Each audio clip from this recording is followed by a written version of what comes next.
All right, today's guest is a guy that if you've spent any time in the Wyoming music education scene, you already know the name. My guest today is Wade French. He's the head band director at Cody High School, but that doesn't cover it. He's one of those guys that's kind of everywhere. He comes from a ranching background out in Idaho, which I think explains a lot. The work ethic, consistency, and the ability to build a program over time. He's been recognized at the state level, picked up multiple teaching awards, and has kind of shaped the way that we do music education around here. Whether that's through the WYOMEA, the Wyoming Jazz Educators, or just the people he's worked with along the way. And honestly, someone that I've just gotten to work pretty closely with over the past couple years. We get into his story, what shaped him, and some of the stuff that has led to the leader he is today. Welcome to Backroad Bandstand. Reporters have snagged me in parking lots for things. Like for state marching band one year, I was in the parking lot and they're like, "Hey, you're the Cody band director." I'm like, "Yeah." I was on the Casper News that night for some reason. I was like, "Okay." When was that?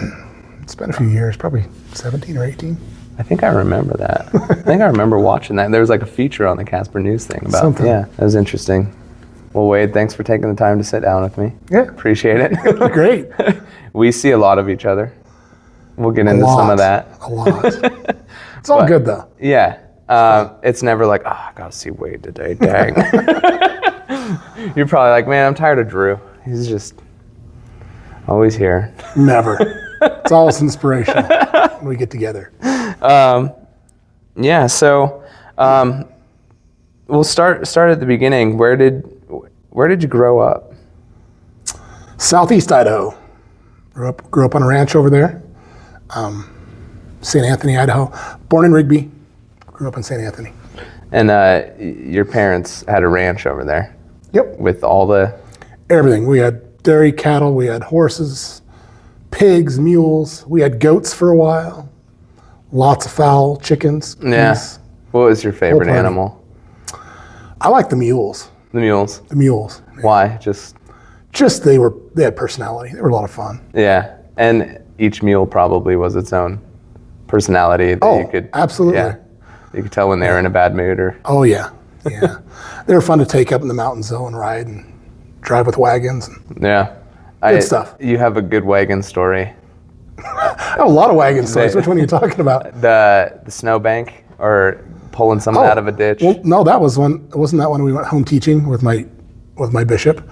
And we were out of school for like 3 weeks because of a big snowstorm. Yeah. And we were supposed to go around and, visit members of our church. And he had a horse and sleigh, so we hooked that up and away we went. A lot of snow stories of Idaho. Yeah, I can imagine. The drifts in the wind were fun. So a mule was your favorite animal. What was your least favorite? I didn't like the pigs. Why? Because they always got out. They just stick their snout under something, lift up a fence, and you're like, it's built that fence. Yeah. They rip it right out of the ground, and they're mean, Yeah, they can be. They can hurt you real quick. I remember being at the fair in Thermopolis once, and there was this gigantic pig, and I watched it put its nose under the thing that all of the animals, it was like attached fencing, and it picked the whole thing up. Whole row, yeah. And I was like, we got to go. I don't want to be here anymore. Big pig loose.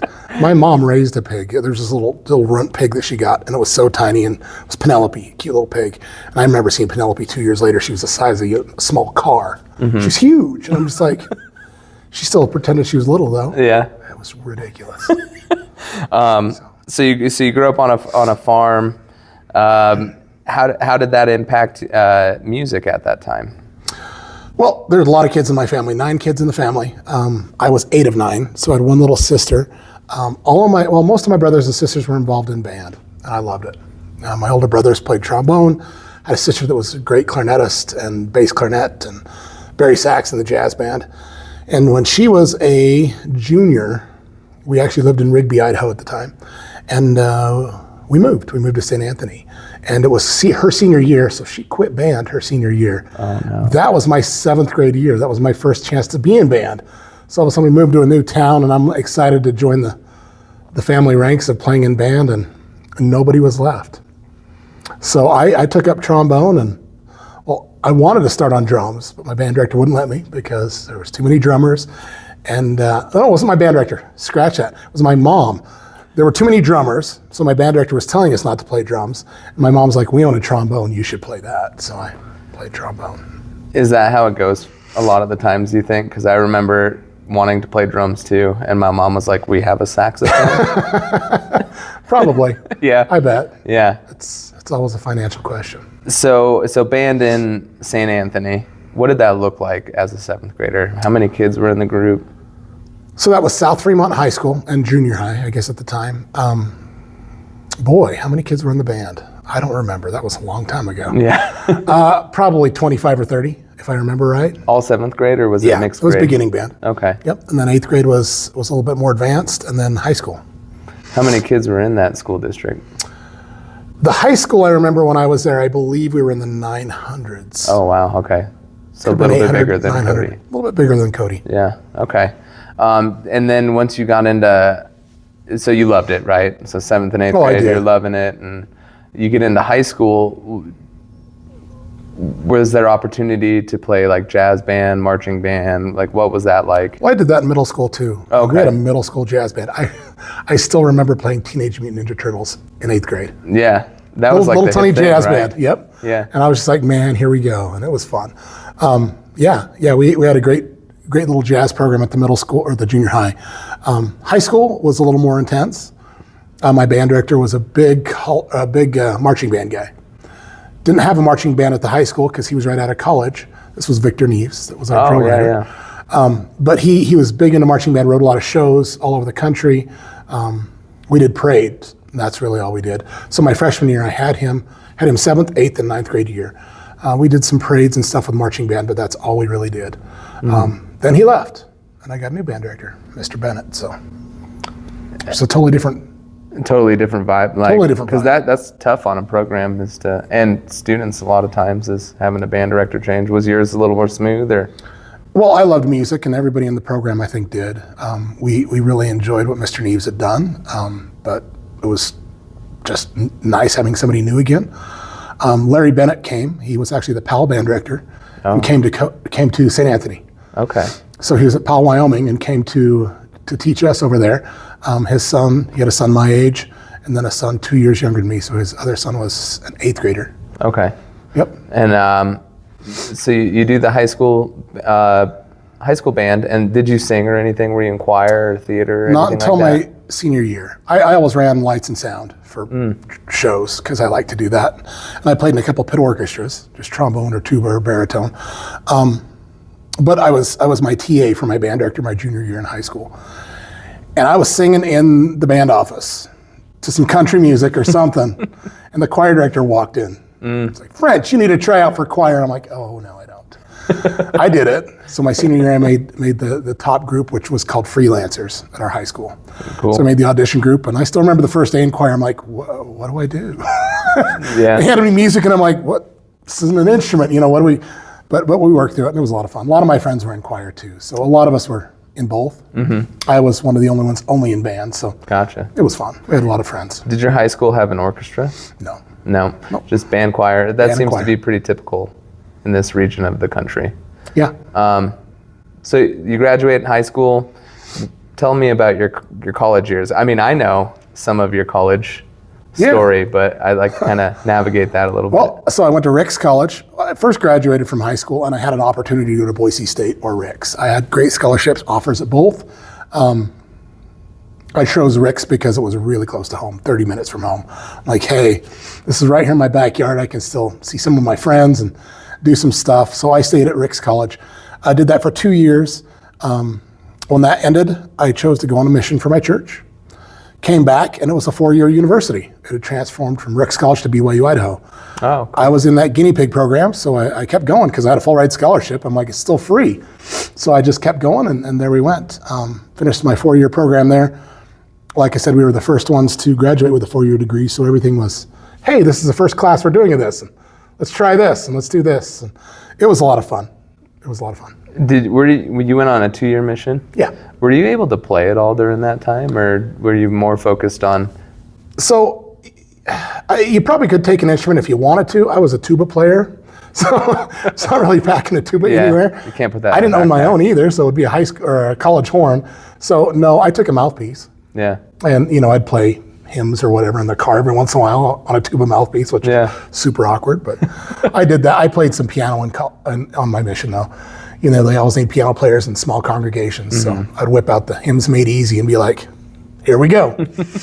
Do my best. Cool. So you come back from your mission, you graduate in one of the first classes from BYU-I. Then what? Well, I graduated from BYU-Idaho and immediately got a graduate assistantship to Boise State with their marching band, the Blue Thunder marching band. Yeah. Had to remember, not Western Thunder, Blue Thunder. And with Dr. Wells over there. I was there for 2 weeks and got a call from a little school in Nevada that said, hey, our band director quit over Christmas break. I graduated in December from BYU-Idaho. So I had been at Boise State for 2 weeks. Nothing, it's still Christmas break for the most part, and I was just barely getting ready to start classes. Their band director had quit over Christmas break, and they said, we need a band director. And they had a recommendation to call me. I drove down there and interviewed in Ely, Nevada, and was given the opportunity to either take on this new band director position or keep being in debt, trying to get through school. That time I had a 9-month-old daughter. Mm-hmm. I was married. We lived in a tiny little apartment. We had camp chairs in there, and that was our living room furniture. So having the opportunity to get a real job and a real paycheck was enticing. So I went, hey, let's go teach. Let's turn down this graduate assistantship and get to work. So started teaching in Nevada. I think there's a lot of people around that had the camp chair furniture in the living room. I had wicker. Mine was like some wicker patio furniture that my parents had given me. And that's all you got back then. So. Yeah. So tell me, how old are you at this point when you go to Nevada? It's a good question. I was probably 23 or 24, give or take. With a young family and moving because in the middle of winter. Yep. Yeah, I remember that U-Haul. It was only a little 17-foot U-Haul truck, and everything we owned was in it. So loaded up the camp chairs. Away we went. Yeah. So what was that experience like? It was a blast. Number one, because there was a pretty decent program in Ely, Nevada. It was White Pine High School, White Pine Middle School. Fantastic kids. The community was amazing. I was welcomed because they had a director they didn't like, and they bailed on them. I could do no wrong, pretty much, even though I was right out of college and very young. But I got to just jump right in and work with the kids. They were really forgiving, really willing to work with me. I knew nothing of marching band. I still remember working with the marching band over there because they had one of the oldest marching programs in the state of Nevada. But I was doing that first camp the following fall, and I was just letting the students kind of run the camp and giving them pointers and giving them adjustments. Then at the end of the season, I finally told them, I'm like, hey, by the way, I've never been in a marching band before. And they're like, Mr. French, we had a thought. Every once in a while you ask us to do something, we're like, we'll try that. That's not really typical, but we'll do it. And but I just jumped in with both feet. Boise State was a great friend of mine though, because Dr. Wells, who I had the assistantship with, brought me up there. He did a drum major camp with all of my student leaders. There was a director's camp as well. Mm-hmm. I kind of got marching band boot camp for directors up there. And he helped me all the time. He donated instruments to my program. He was always on the phone if I had a question about anything band related. So they helped a lot. And it was good for a young director to have that. That's really cool to hear that it's pretty common for the universities to reach out and actually help when it's time. Yeah, I've never had a bad experience with a university. I mean, they just seem to really want to foster the high school programs and And show them love. Even though that town was outside the state, they were like willing to help, which is really cool. It was pretty close to where I was because I'm in northeast Nevada. Mm-hmm. But they were. How big is that town? Ely? It was tiny. I mean, the biggest, we had an Ace Hardware and a grocery store. Yeah. The closest thing to us was Salt Lake was 3 hours east. Vegas was 3 hours south. Elko you could get to 2 hours north, but that wasn't much bigger. They did have a Walmart, which was exciting. And then Reno was 6 hours west. So that was a big drive. Interesting. Middle of nowhere. So how long were you there for? 2.5 years. So I finished that first school year and then 2 other years after that. And then where did life take you? So at the time I was, I student taught in Star Valley. Okay. So I knew Wyoming pretty well. I had student taught with Kurt Sand down there. I'd gotten the vibe of the state. I loved the music education system in Wyoming. I had went to the WMEA conference as a student teacher from Idaho. So I knew I wanted to get back to Wyoming. My wife at the time was from Wyoming as well, so we were just like, let's get back to Wyoming. Pay was great, just the whole state was in a good position. So when a position opened up in Kemmer, I applied for that and got that position. Well, and Kemmer is about the size of what you were just describing, or was it a little bigger? It was smaller. It was smaller. Smaller than Ely. Ely was a small town, but I mean, because there was nothing around, we had a lot of students. Okay. I think we probably had 450. Okay. Students, maybe 500 on a good year. And what's Kemmer? Kemmer, when I was there, they're smaller now, I believe. But Kemmer, when I was there, I believe we had about 200 students, maybe 215. Okay. Give or take. In the high school? Yes. Okay. High school. Yeah. Well, one of those students I ended up working with in Thermopolis. Yeah. Remember Shane? Yeah. Shane Corpening? Yeah. Played saxophone, right? Yep. You did. Yeah, that's interesting. I had his little sister too. I think she was a clarinet player. Yeah, cool. Small world, right? So you go to Kemmer, and as far as teaching in a smaller district like that, what were your classes like? Did you just have band, and what else did you do? So I taught band 5th grade through 12th grade, and then I had high school choir. We didn't have a middle school choir program whatsoever. In fact, the middle school, the only elective that I remember was band. So when I had band, I had pretty much every 5th grader in the building. When I had 6th grade, I had almost every 6th grader in the building. Same with 7th and 8th grade.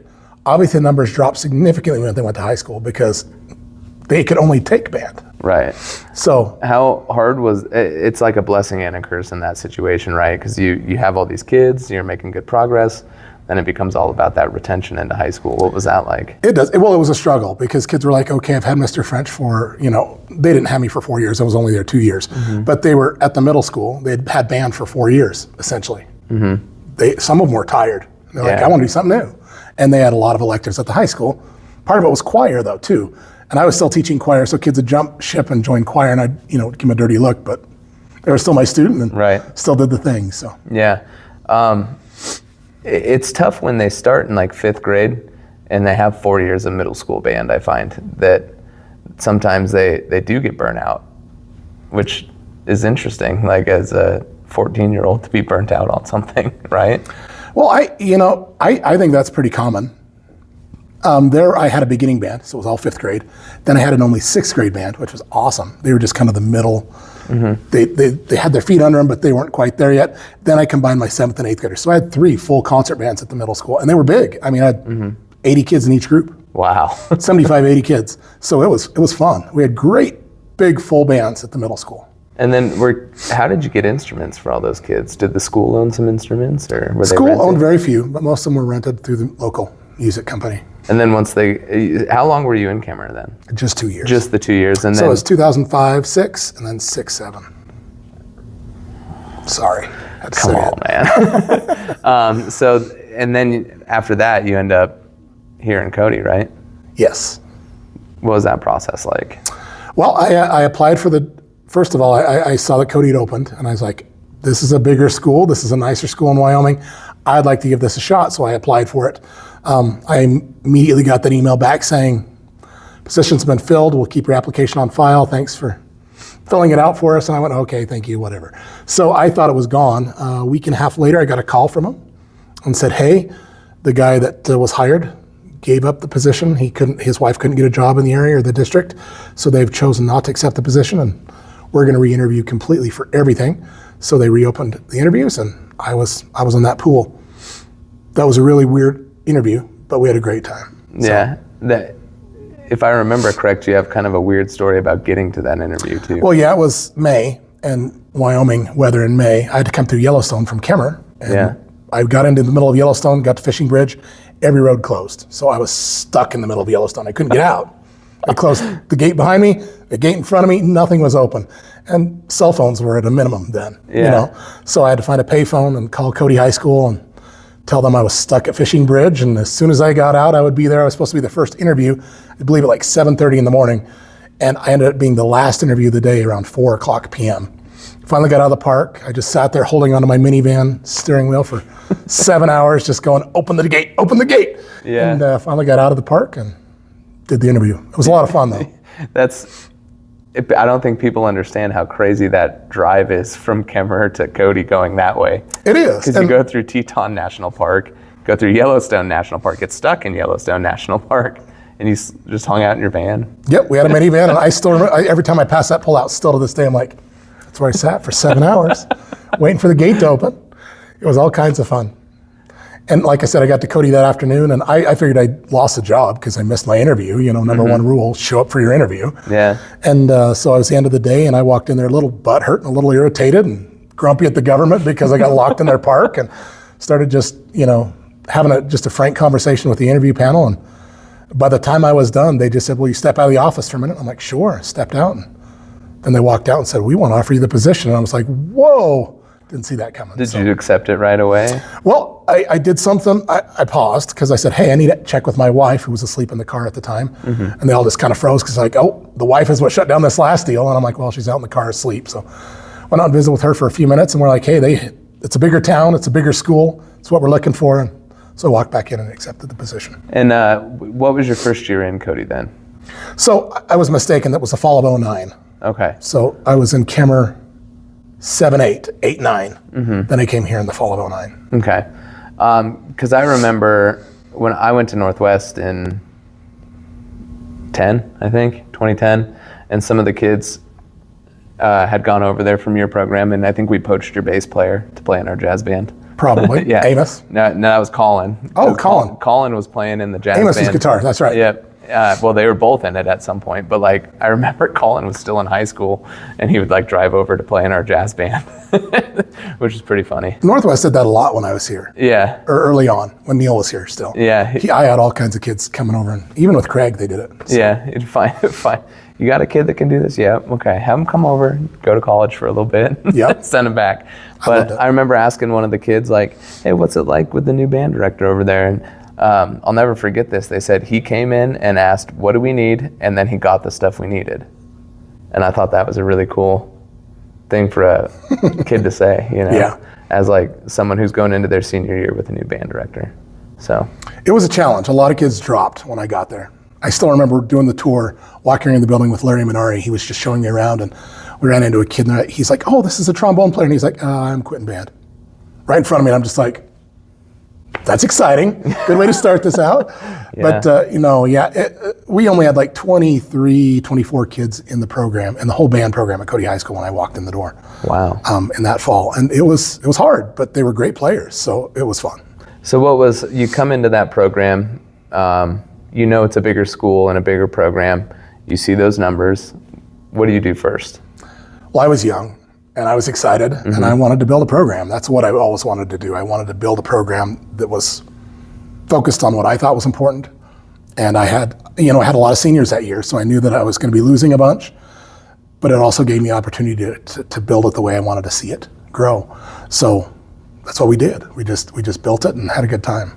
So what would you say was step one, though? Step one was really recruiting. It really was. It was getting the word out. That first summer, so I still lived in Kemmerer. I came on the 4th of July, so I was here in May for the interview. The next time I came was on the 2nd of July, which was a huge change, because if you've ever been in Cody in the summer, the population has tripled or quadrupled in July, especially the 4th of July. So I come into Cody, I'm like, this is not the town I was snowed out of, a month and a half earlier, 2 months earlier. So I did a little parade camp, got to know you down at a park here in town, across from Larry Minari's house. We burnt some hot dogs and had to get to know you and had a good time.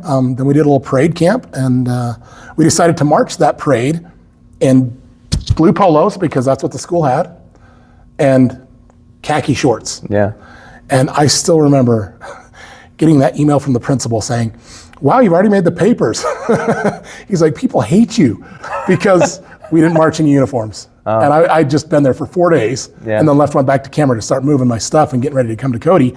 And I was all over the newspaper headlines. The new guy is, ruining our band program, and they're marching in polos and shorts, and yeah, it wasn't pretty. Good start. From the public standpoint, they didn't think much of me at the time.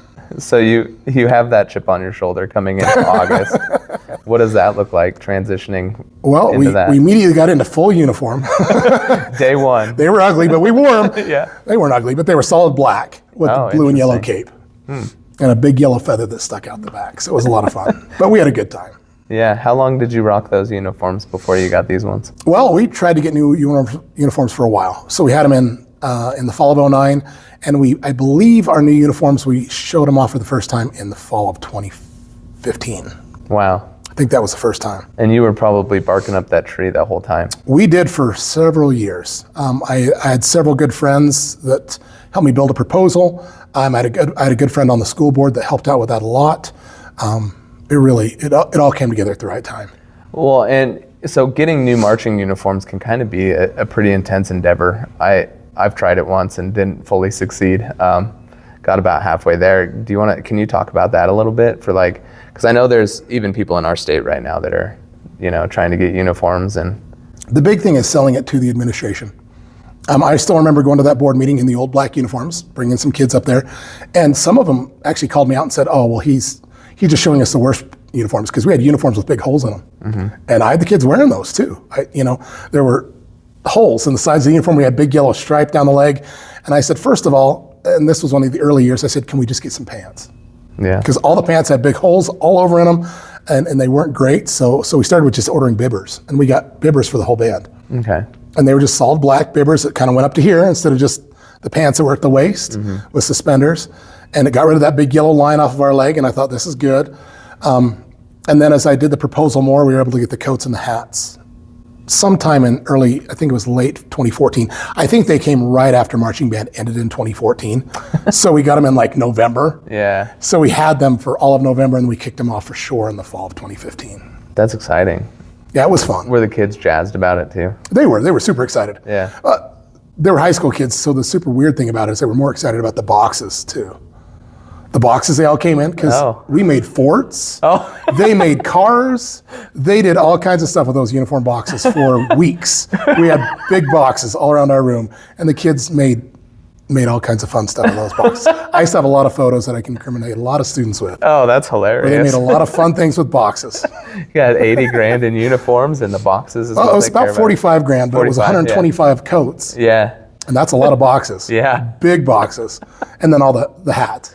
With the company you were working with, were you back and forth quite a bit on design, or how did that work out? Well, social media was out at the time, and we worked with DeMoulin, and I reached out to their guy, and we started just with the basics. And I would post on Facebook every once in a while on the band Facebook page, which is probably still there today. If you were to scroll back a few years, you could see, this is the design we're looking at. This is what we're considering. And we went several times. I remember once it said CHS, and it had a few different things. And we finally ended up with the Bronc logo embroidered on the shoulder, and it said Cody, because we're like, there's a lot of CHSs in the world.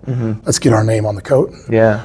And from the piping to everything, I think one of the last things we added was the gold trim around the hats. Yeah. A lot of the hats, they're just black, and we added the Vegas gold right on the edge of the hat. No, it was a process. Yeah. But I got a lot of feedback. I don't believe that band programs should be built by a dictator. Right. There's sometimes I feel like I'm a dictator, and my kids think I am. Sure. But I really do seek advice. I still remember getting our parade banner, and I ask a lot of people, I'm like, what colors work best? How should we do this? What color should the fringe be? What should we put on it? So I believe in really gathering a lot of information from the students who are going to wear them, parents that are going to see them, the community that's going to be a part of it, so that it's kind of a buy-in deal for everybody. Yeah, and I think that's good advice for a lot of those overall program purchases that need to happen too, and almost branding, right? Yeah. Well, having community and student buy-in is big. Kids love the uniforms because they helped order them, they helped make them. Yeah. Kids nowadays just look, I'm like, oh, the uniforms, but they were super exciting at one point. Yeah. I mean, I think it's still pretty exciting because we don't wear them a whole lot, throughout the year if you really think about it. Well, a lot of bands do all the football games in the uniforms, and we don't. We just do homecoming parade, and any performances we do of our show, Yeah. and then state. So it's not a lot of uniform. But it does save on wear and tear too, because what I noticed is when I bought the new bibbers when I was in Thermopolis, because we'd uniform for everything, like football games and stuff. And man, we got to like the last game of the year and there's kids that are blowing out the pants and I'm just like, oh, maybe we should. And then I come here and you guys pep band for, you know, the first couple football games, and then they only wore it, I think, for the homecoming, right? Yeah, like that's the only football game we wear it for is homecoming. Yeah, because that's when you kind of preview the show for the community, and It is. yeah, We try to. I try to keep pep band and the marching show separate. yeah, I think it just. I think when the audience sees us in the uniform, they know something special is going to happen. oh yeah, Something yeah. very special, something unique. Well, and talk about that a little bit, because they're two different, not necessarily ideologies, but you're doing two different jobs with a pep band and a marching band.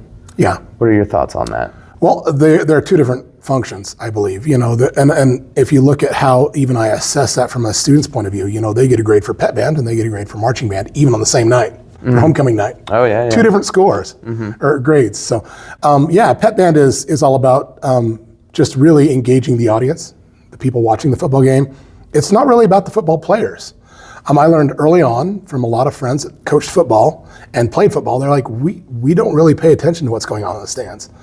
You know, if the band's loud and aggressive, sometimes it blocks what we can hear, but they're like, we're focused on the game. So our job is to get the crowd excited, engage the community, connect with our cheerleaders, create a really fun environment, maybe an intimidating environment for the opposing team, and just to be loud and exciting. Yeah, and you were in the stands at that point, because now we don't football pep band from the stands, we do it from the track. So another interesting story, not to make this a tangent, but in Kemmer, we were always in the bleachers, and we hosted back then, long time ago, we hosted state football at the top ranked football place home team. So Kemmer was one of the top football programs in 2A when I was in Kemmer. And in fact, we were in the state championship both years I was there. One year we won it, one year we lost to Glen Rock.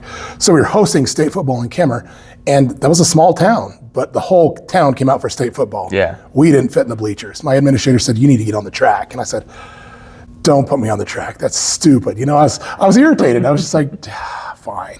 So all of a sudden they put us on the track and we weren't pointing at the football field because that'd be weird with the audience behind us. So we angled towards the crowd. I loved it. Yeah. All of a sudden we had our own space. You know, the weird kid that was playing a couple of wrong notes on the side wasn't being heard by half the audience. Oh yeah. You know, their sound was kind of hidden in the ensemble. They were still participating. It just created a little bit better environment, I thought. So when I got to Cody and saw how small the bleachers were, I was like, can we set up on the track? And I've never set up in the bleachers at Cody High School. We've always been on the track. Oh really? Okay. From day one. I bought a tarp the first year because I was like, they're like, don't scratch our track. So I bought a big tarp, which I still have. I bought it with my own money. It's still in my garage at home, but it's huge. And we used to set up on this tarp. And then we finally got some stands and built a few things. And yeah, we played towards the audience, just at a little bit of an angle so that the whole crowd hears us. We don't point at the football team at all, though they hear us plenty because we're right behind them. Yeah. So. And we put out a lot of sound. We do. We do.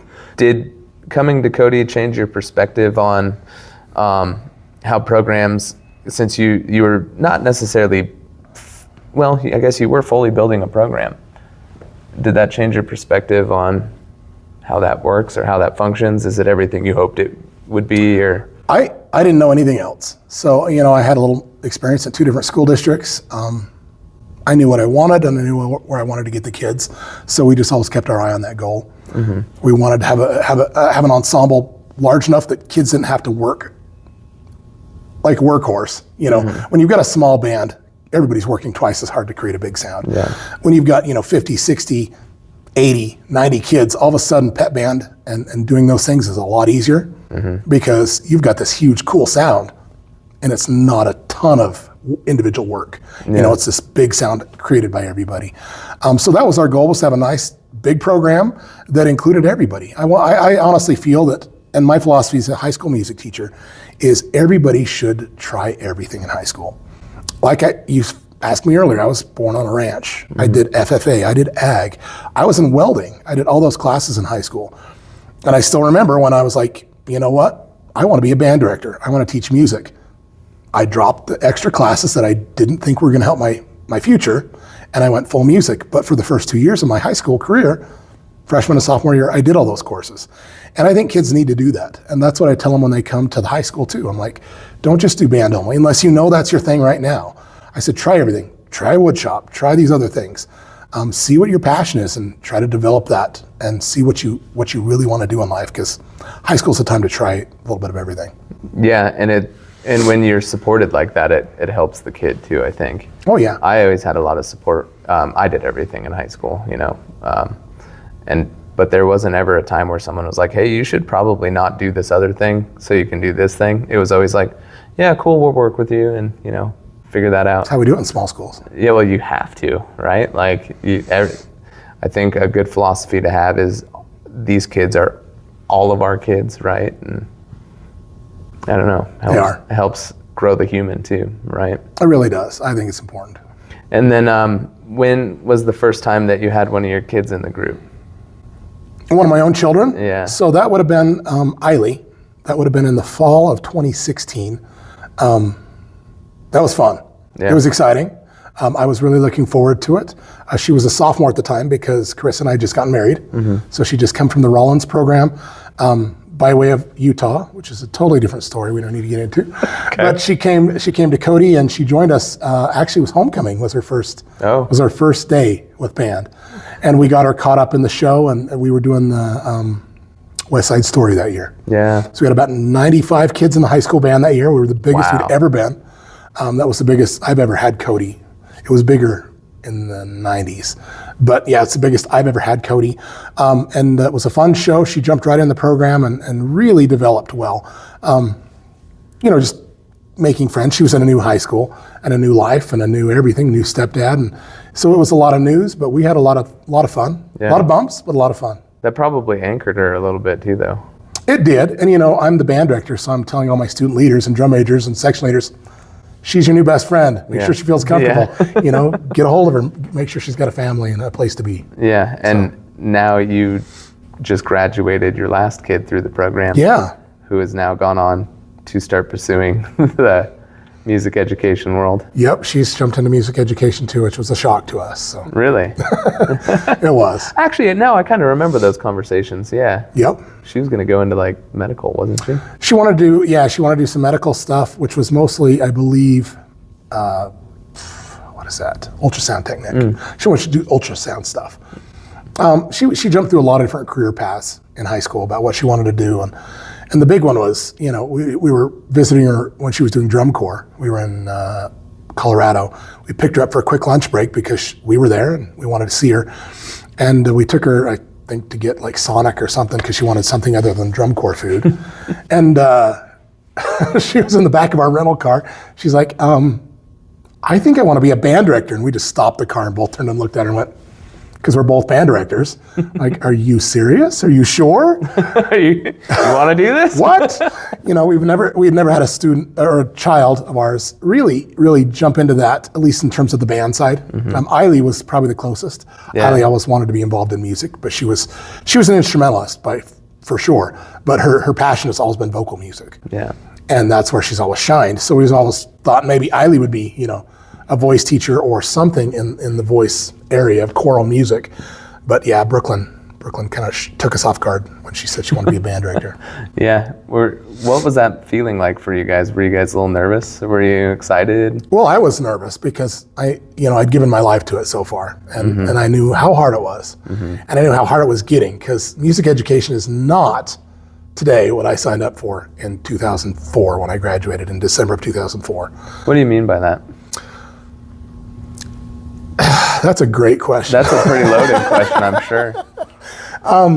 There's a lot of different things. I still remember being in high school, and I still remember my teachers going, right now, education, and this is in the 90s, okay? Education is turning to this point where we're no longer going to be teaching what we think you need. We're going to have to start teaching to tests. Mm. And I remember everybody going, that's never going to happen. Like, never going to be teaching for what kids have to pass on an assessment. We're going to teach them for what they need to develop and grow and to become a good human. And I remember that shift happening. And I think that's kind of where we are now, is every faculty meeting you go to is, what are our test scores? How can we get them up? What is this? And you know, that's what education has become, at least from my perspective, is we're now teaching to the tests. We're trying to make sure kids just hit that benchmark that the state and the federal government wants to see, rather than saying, hey, this is what our student body needs or what these students in this classroom need. I also think about what I do as a teacher. My first few years teaching, we still had paper grade books, you know, books. We actually wrote in books, and computers were a thing, and they were coming out pretty hard and exciting, and the internet was there, but it was still very new. I didn't have a smartphone until I'd been teaching 8 years. Wow. You know, it was T9 texting when I was starting, you know, so it was a different world. And, you know, I've told several of my student teachers this over the years. My first year at Cody High School, when I opened my folders and look at what I did in terms of requisitions, you know, paperwork to purchase stuff, I think I did a total of 8 to 10 requisitions a whole year. Last year, you know, 24, 25, I think I did close to 150, 160 requisitions. Wow. Before, we used to just give people a PO and say, hey, Cody High School is going to pay for this. Here's my signature. Write down the information. You know, now it's all this approval process. It's a lot of paperwork. It's a lot of work. Logistics are crazy. I mean, we have I love our school secretaries, and they're overloaded with work. They do more than a lot of us do. But, you know, our school secretaries, I feel like I do a lot of work that they could easily do in terms of logistics, where I probably need my own secretary. You know, because that's what it is. I do so much of that kind of logistical paperwork and tracking down tax exempt stuff and dealing with purchasing and getting quotes and getting bids, and it's a lot, considering my goal and my purpose is to educate kids. Right. And I think that's kind of a misconception when you go into music education, because I remember it wasn't probably till my last couple of years in college being like, oh, there's this whole other side of this, because that's when you start getting into the classes that are like, hey, by the way. Well, and think about this, you know, when I first started teaching, education, at least in Wyoming, was paying really well. Like, we were one of the best paid states in the Western United States. Teachers were regularly getting thousands of dollars in bonuses at Christmas time. Yeah. My bonus last year, I got a fork. Yeah. I got a fork from Cody High School. It was a metal fork. Okay, well, and it's because, you know, somebody kept stealing all the forks out of the faculty lounge, so they figured if they give everybody a fork, we're good to go. But, you know, that's what it was. And that's you know, outrageous, man. Education has changed a little bit. That's really fun, but it's like... I've got my fork, though. Yeah, you got a fork. Do you still have it? I still have the fork. Okay. Still have the fork. Oh, man, that's really funny. Someone thought of that, though. You know, it'd be really funny is if instead of a bonus this year, we'll give them all. Well, and what was funny is they were going to engrave our names on the forks, but they didn't have enough money for that. Like, we don't have the budget to engrave the forks, so they just gave us a fork with a ribbon on it and said, Mr. French. Wow. So. Top 10 gifts you've ever gotten, right? Well, I've gotten gift cards too and pens, so I guess, yeah, the fork was a little more meaningful. Yeah. Wow.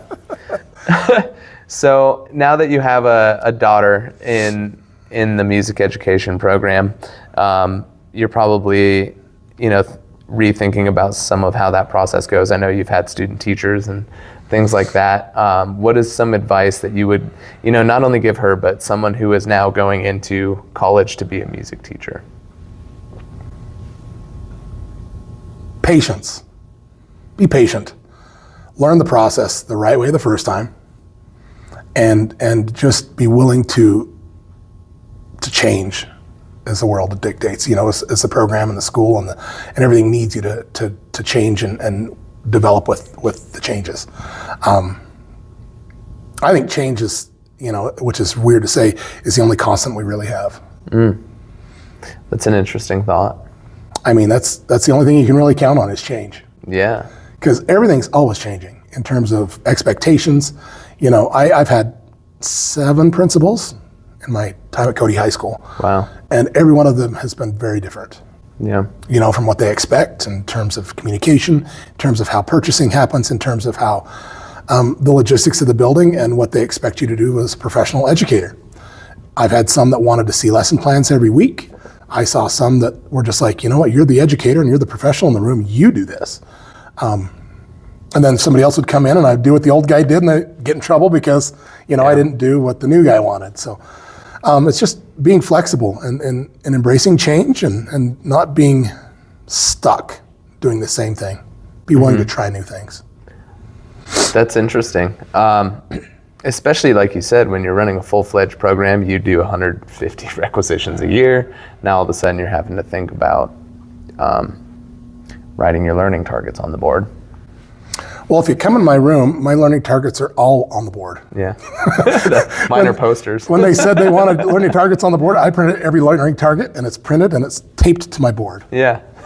And if they're ever like, which learning target are you doing? And I'll point to the one I'm pointing at that day. Yeah. I'm like, they're all on the board. And they're there. And every once in a while I do get an evaluation where they're like, I don't know what the standard or the learning target was for today. And I didn't point to it or really talk about it much because as I've gotten older in my teaching, I jump through hoops a little less willingly these days. Sure. I kind of smile and just go, they're going to get what I'm given today, and that's where we're at in terms of an administrator. Yeah. Now my kids, I give everything I can to them. Yeah. But if there's an adult in the room trying to evaluate me, I'm not going to put on a dog and pony show like I might have 10 or 15 years ago. And like, oh, hey, when he walks in, if you know the right answer, raise your right hand. If you know the wrong answer, do the left hand. I don't do any of that stuff anymore because I don't really worry about those. Well, and you only have so visuals. much time in the day. You got to get to the stuff that needs to be done because just going through our year, right? Like we start marching band now, pretty much, right? It's like play on the show now, yeah. April, you start playing in your marching band show.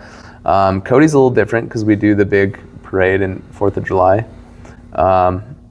Parades. Yeah. Parades, yeah, multiple. And then It's 3 days worth. You do know that, right? I forget about The it. kiddie parade's on the 2nd. Then we have the 3rd and 4th. We don't ever do the kiddie parade. We did when I first got here, and I'm like, no more kiddie parade. No more kiddie parade. Kids can just I don't know, collect their that candy. week just is a blur, man. I don't remember what happens. I was That's living exciting. in your driveway for one of them. You were? That was fun. When I first moved here, I was like, hey, I don't have anywhere to go. Can I sleep in your driveway? Yeah. It was fun. That was fun. But but then you go in, you jump into August, you're immediately into marching band season, which gets the door slammed on it, middle of October, then you're done and you're on to the next thing. Yep. Which for us is Veterans Day. We do a big...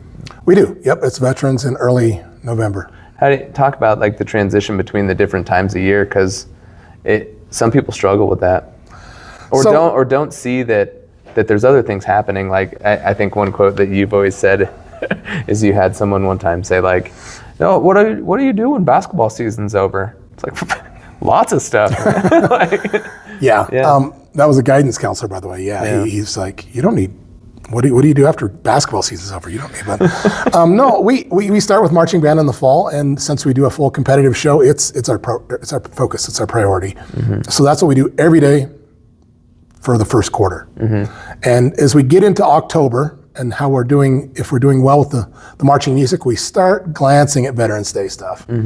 And the kids get excited, my oboe players and double reed kids and French horn players like, ooh, we get to get out the real stuff finally, and they get excited, and we do have a couple concert band days. But yeah, once the state marching band's over, it's full concert band mode. And then we're transitioning into veterans. And when we hand out veteran music, we also hand out the Christmas stuff too. Yeah. We start looking at our December programs and what we want to do there. And we load up the folders quick. I like to put a lot of music in their hands, so we have a lot to work from. We sight read a lot. We see what fits the ensemble. I have a lot of ideas of what I want them to play and think they can play, but sometimes I hand it out and I'm like, that was too easy, or that one kicked our butt. We're not doing that one. So, you've just got to find the strengths. And honestly, at that time of year, I have not heard every kid usually do a real play check yet. You're so focused on the whole show. The drill and the show and the... Yep, and there's some kids that finally I hear them play in November and I'm like, wow, you are struggling, or wow, you're incredible. Yeah. I mean, because now I can finally take a deep breath and go, let's talk pedagogy. Let's talk about fundamentals. I mean, we've done some of that in marching band, but we've done it in sections, not individually, not, let me hear you play a scale, So it's nice to finally get down and do individual stuff with kids. So you get through, but you perform the Veterans Day performance, which for us is it's a K-12 thing, big deal. Then we get into Christmas music. Once Christmas music and after Christmas break happens, then what do you do? Well, I overlap every season. So in early December, I'm usually handing out, at least for jazz band, we're getting out jazz festival tunes because our first jazz festival is Kinzer, and it's in early February. So we've got to look at that before Christmas break. And so that's always in our folders as well. January is super laid back and fun for concert band. Yeah. We're sight reading. We're looking at music. We're trying stuff. We're talking a lot of fundamentals. It's a chance for us to get into some theory. We're able to really just relax. Nothing's knocking on the door. Yeah. I mean, our next concert's April. Yeah, where the jazz band is like, whew, we got festival season jazz coming festival, up. yeah, 1st of February. So concert band's a little laid back. We start talking solos on ensembles. We don't hand them out, but I'm like, hey, now's a good time to start thinking, do you want to pick out a solo ensemble piece? What do you want to do? What are your goals? This is what we've got for our music performance assessments coming up. So we start talking about that in January. Pet band's a big thing. So we revisit Louie and, going to fly now and make sure we're good to go. But other than that, we're really focused on just fundamentals and nothing is, it's really the first time we've taken a deep breath because marching band, veterans, Christmas. Yeah, first semester is a grind. It is. Yeah. And January starts off nice because we do have All-State, but the All-State kids have been working on stuff. They're high-level musicians. They're pretty much ready to go. Jazz is a little tense, but we're still having a good time. And in a year that we're hosting the All-State conference and performances, it could be a little different, right? It was. This January was a little different, and I did have to. Well, I got to do an honor band in Idaho a week before All-State this year too. So that was a little bit different. Yeah. So January was a little more hectic than usual this year, just because we hosted All-State. But I thought it was fun. I love January. And then you get through the jazz festival season. We are now in April, right? Like, what's going on now? Because it seems like there is kind of that lull, and then we start rolling downhill again. Yeah. Well, like I said, I like to double and triple up music sets. So we've been looking at music since January. We've kind of been finding music that fits our ensemble, stuff that we think we might want to do for MPAs. For jazz and band and percussion ensemble, all separate. So we're just looking at all the different music, trying to just refine and see what we want to really do. We're also handing out pop stuff starting in March. We start layering our pop concert on top of that, going, well, what do we think about this song and how does this fit our ensemble? And so when we get to April, we hit the ground running. We've been on Easter break now for a few days. We had professional development today. We have the ACT tomorrow, so I won't have any juniors tomorrow. But Wednesday, we're hoping to just jump in because our concert is a week from today. Our MPA concert is a week from today. So we have our big concert and we do our cake auction there as well. And that's a good 8 days before MPAs. So it kind of gives us a chance to layer it. Nothing, concert, MPAs, 1st of May. We've got our Pops concert in mid-May. We do Music in the Parks in Denver. Graduation, and we're done. The next 8 weeks is going to fly. Yeah, and in there's drum major auditions, Yep. And then prep for summer and fall, it seems like. Our rookie camp's in early June. So as soon as we graduate on May 31st, May 30th or 31st, we're off and going on to summer marching. Into the next thing, yeah. So is there ever been a time where you have thought like, why did I get into this? Like, because with how hectic it sounds, and high school band directors around the country, I think, if you're on that, that band Facebook group, right? They have some strong opinions on the amount of work. I mean, it's a lot. I guess not have you ever thought like, well, why am I doing this? But like, I guess how do you get through those moments where it does seem very daunting and like, the walls are kind of closing in on like what's going on and stuff like that? That's a good question. That's a great question. It really is. The thing is we're seeing so many of our colleagues leaving music and teaching in general right now. Yeah. I mean, I've been watching it my entire career. I still remember my first year teaching. One of my best friends that we went through BYU-Idaho together, all the things. He started teaching in southern Idaho. We did a little tour through his community, and he was all about himself in terms of a musician. So he practiced all the time. He didn't spend a lot of time with his students. He spent more time refining his sound. So he only made it a couple of years, and he went and started playing professionally. That was his gig. He wanted to play professionally. He didn't want to teach students. And some guys find that out early. My passion has always been about students. I still practice. I still play my horn, but I focus most of my time on my kids and how I can develop their sound and create their ability. The things that are daunting, though, make it hard. I've got other businesses. I've got ways that I can survive if education is not what I want it to be anymore. And unfortunately, who knows which way I'll go and when. I always said I have to make it through Brooklyn. Yeah. She's in college now, so it's a day-to-day party right now. I don't think it's really day-to-day because I don't see myself, quitting on a Tuesday and being like, I'm out. Yeah. But that option's always available at this point. I finally am in a position in my life where I've got the ability to still support my life and my family and my wife and I, if education goes weird. Yeah. I don't want to because I love teaching music. When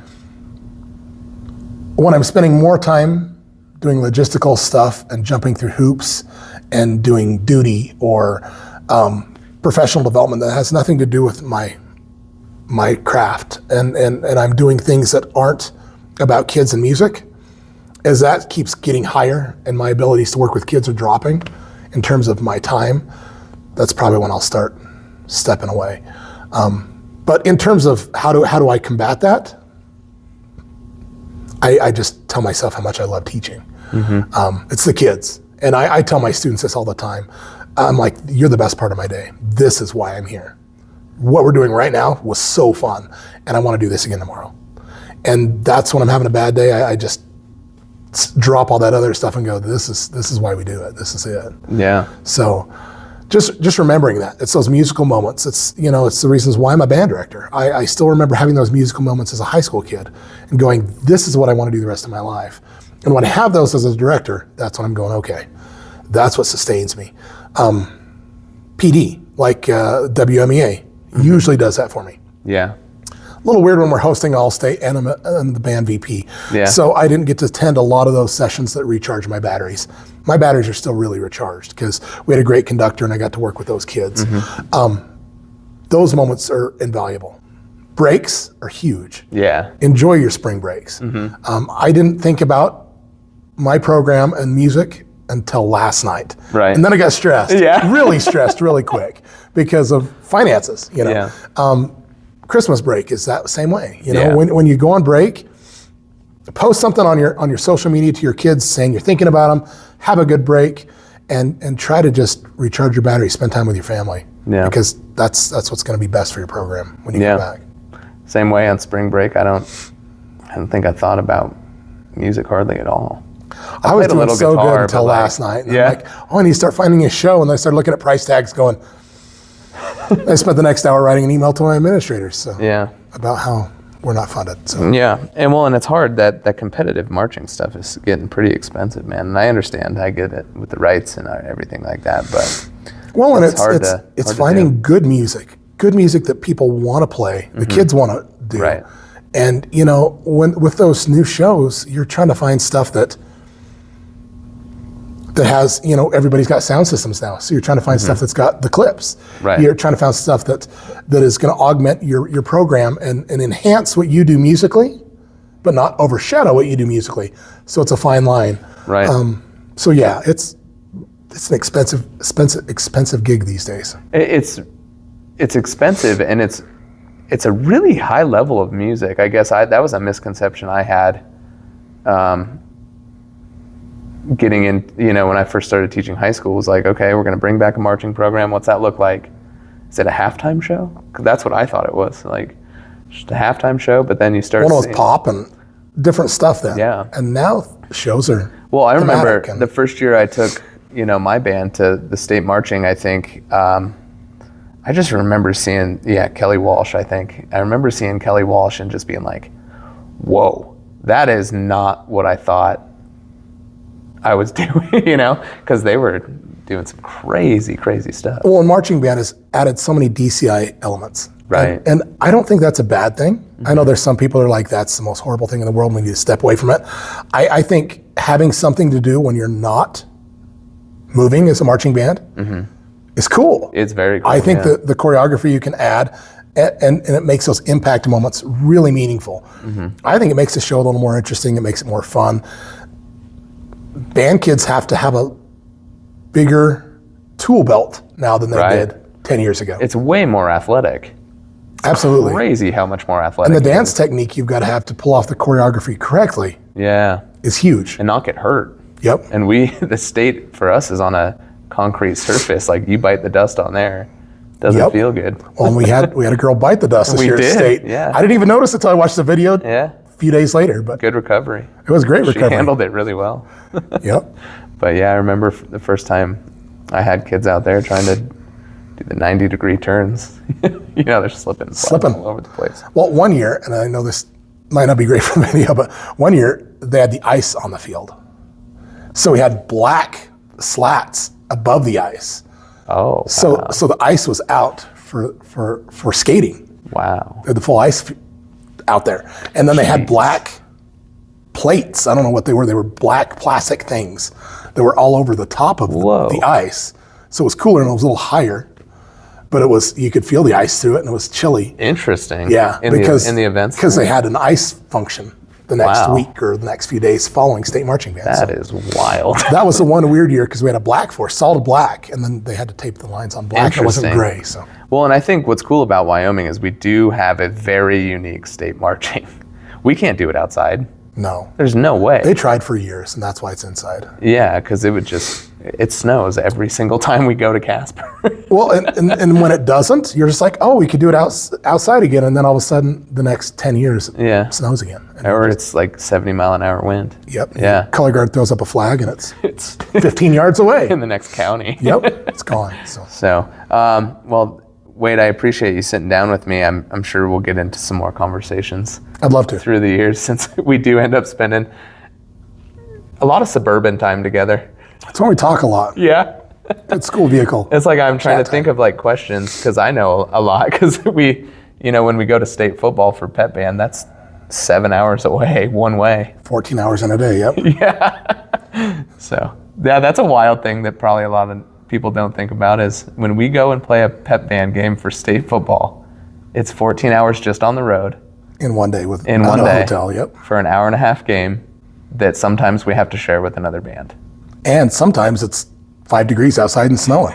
Yeah, that's 7,200 feet. Yep. It's always pleasant in Laramie. Yeah, it is. Okay, well, thanks a lot, Wade. Appreciate you sitting down with me. Yep. Oh, man.